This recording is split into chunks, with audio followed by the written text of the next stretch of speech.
Bonjour tout le monde. Alors, ce matin, on va prier, puis on va partager quelques minutes sur un sujet. On va juste voir trois versets en gros.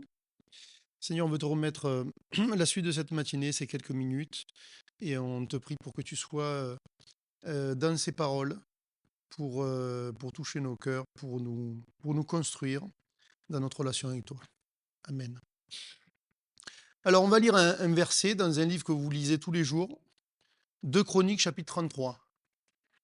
Ah, je vois que c'est pas sûr que vous le lisiez tous les jours.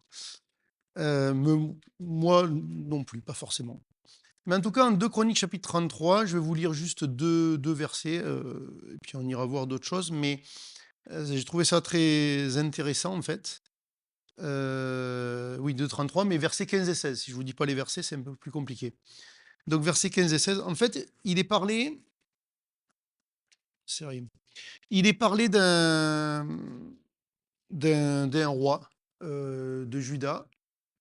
Je sais pas si c'est le plus mauvais, en tout cas, il a fait beaucoup de dégâts. C'est celui qui a eu le règne le plus long, on va dire le plus long et le plus mauvais. Il a même été du coup déporté en prison, et cetera. Il a sacrifié son fils aîné aux idoles. Il a mené, l'idolâtrie, en Israël. Enfin, une belle réussite, un bon CV, quoi. Et ce qui est intéressant donc, c'est que quand même, malgré tout, à la fin de sa vie et tout, enfin à la fin de sa vie, en tout cas, à un moment donné, en prison, il s'est repenti et Dieu a incliné le cœur de ses ennemis et il a été relâché.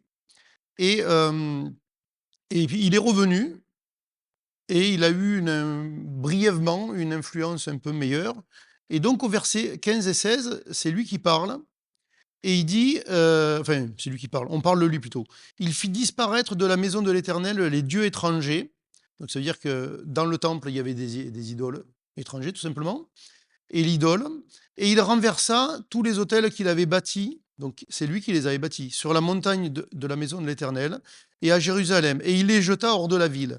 Il rétablit l'autel de l'Éternel, et il offrit des sacrifices d'action de grâce et de reconnaissance, et il ordonna à Juda de servir l'Éternel, le Dieu d'Israël.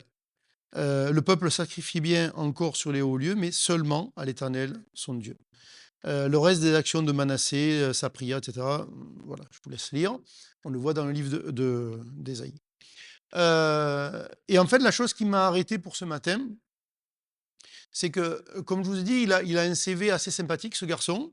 Mais nous, si on se regarde par rapport à Dieu, par rapport à Jésus-Christ, par exemple, mon CV, il n'est pas très, très, très reluisant. Si je regarde un peu ce que je pense, ce que je fais, ce que je dis chaque jour depuis des années, en face de la sainteté de Dieu que nous avons chanté tout à l'heure, je pense qu'il y a un gros déficit. Objectivement, il y a un gros déficit. Alors, des fois, on se masque les yeux, des fois, on se raconte des histoires, des fois, on se compare les uns les autres. Donc, du coup, finalement, ton déficit il est tellement plus grand que le mien que ça va, moi, c'est guinguette, hein, mais pas du tout. On a un gros problème. Et du coup, quelque part, on est un petit peu comme Manassé. Et la question, c'est comment venir à Dieu, comment revenir à Dieu, comment avoir une relation avec Dieu.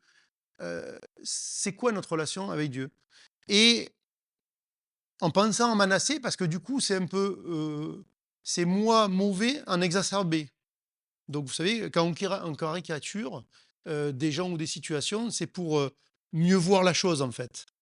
C'est pas vrai, c'est pas une bonne photo, mais c'est pour mieux voir la chose. Mais bon, là, au-delà de la caricature, nous, on en est peut-être des belles de caricatures aussi et un peu comme Manassé, on a on est beaucoup en dette vis-à-vis de Dieu et si on se met à la place de Manassé, on se dit: «OK, le gars, il a fait n'importe quoi, il a régné pendant 50 ans, il a vraiment, il est allé très loin». Finalement, Dieu le juge, lui, la nation, il va en prison, il est déporté, patin, enfin, et cetera. Puis il se repent, il revient et il change de quand même certaines choses là dans le pays, c'est ce qu'on voit. Et il y a quelque chose que l'on attend et qu'on ne voit pas là dans le verset. Ce qu'on attend, c'est, un sacrifice, une restitution.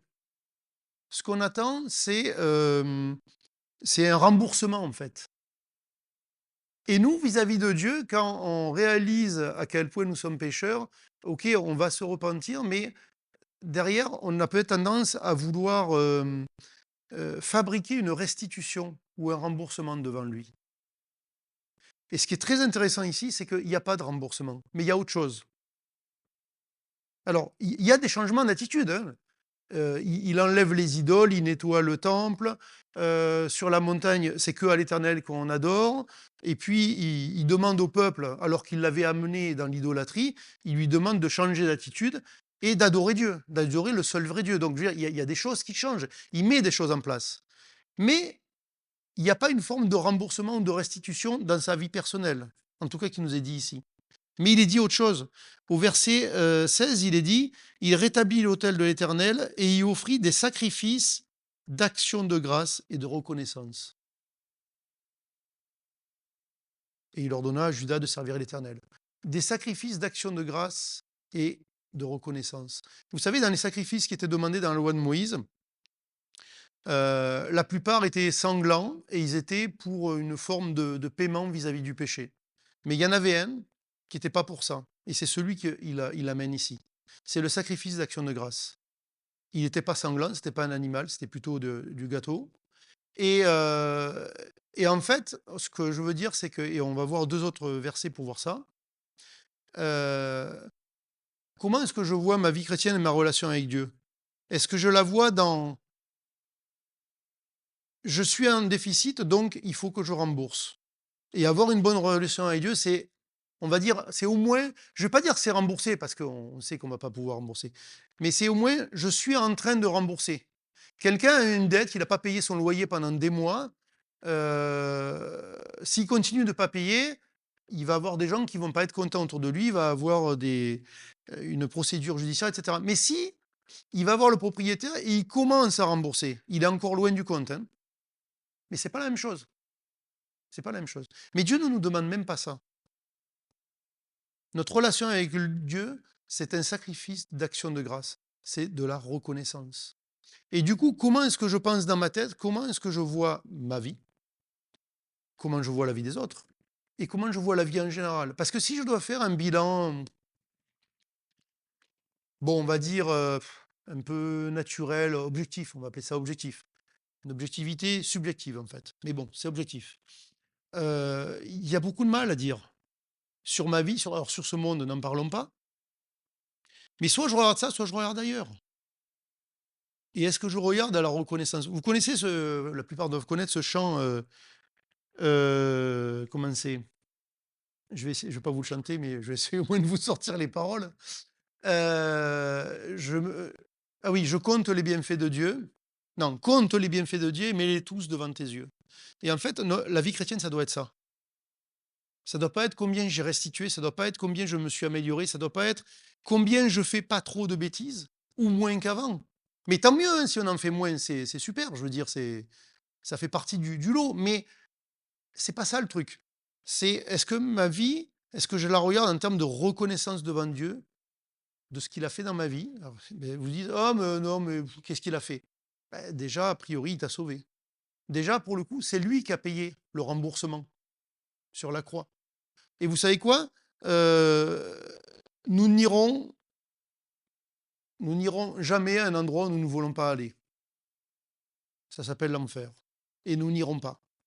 Si nous avons cru dans la solution de Dieu pour le péché, qui est Jésus-Christ sur la croix, nous n'irons pas. Nous n'irons jamais.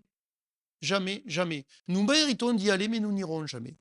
Et je voulais vous lire deux autres versets rapidement pour terminer. En Proverbe 18, 10,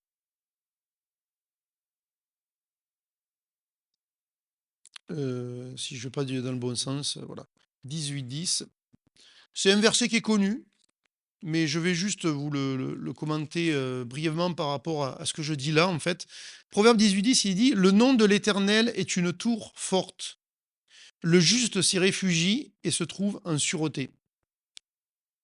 Le juste, c'est nous. Mais pas à cause de mes efforts ou de mes améliorations. Le juste, c'est moi à cause d'un autre qui est Jésus-Christ. Et, et du coup, le nom de l'Éternel est une tour forte et je m'y réfugie, en fait. Et faisons attention de ne pas nous réfugier dans nos bonnes œuvres, dans nos bonnes intentions, dans nos améliorations, dans l'argent que nous donnons, dans un engagement dans l'Église, dans je fais traverser la mamie au clou, dans je respecte le code de la route, je paye mes impôts, voilà. Parce qu'en fait, inconsciemment, euh, on peut se nourrir de ça. Ça ne veut pas dire qu'il ne faut pas le faire, mais on peut se nourrir de ça. Mais ça, c'est pas notre nourriture. Et c'est pas la base de notre relation avec Dieu. La base de la relation avec Dieu, c'est l'action de grâce, la reconnaissance. Et je vous lis un dernier verset en Hébreux 10, 18 aussi, je crois. Oui, 10, 18. Ben, 18, 10, on passe à 10, 18 et on change de testament. Pourquoi pas. Alors, Hébreux 10, 18, un verset très simple, mais qui veut tout dire. Alors, précédemment, verset 14, il est dit que par une seule offrande, Dieu nous a amenés à la perfection et nous sommes sanctifiés pour toujours. Mais au verset 18, 4 versets plus loin, il est dit, or là où il y a pardon des péchés, il n'y a plus d'offrande pour le péché. Et donc nous faisons attention à quel est le sacrifice que j'amène. Est-ce que c'est un sacrifice pour le péché? Mais non. Le sacrifice pour le péché a déjà été donné.